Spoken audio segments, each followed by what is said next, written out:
देखा असली ना रसील हो तो ज्यादा बढ़िया कता लोग बैठा है का थे नवा चीज न बिना लेकिन पुरान चीज जवन महा तो जवन चीज पुराने चीज मिल जाए शायद नयके में न मिले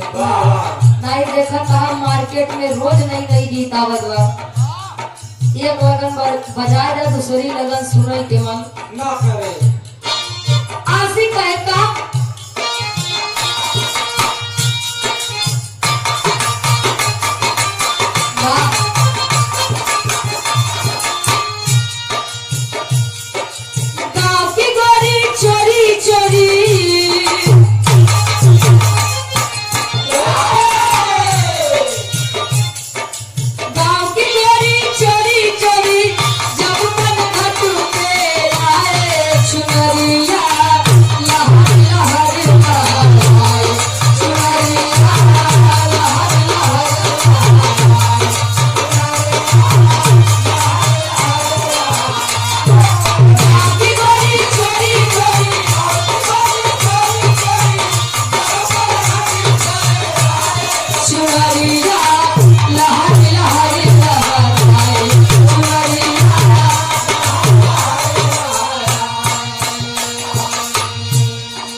भोजन के साथ चटनी अचार सलाद मिल जात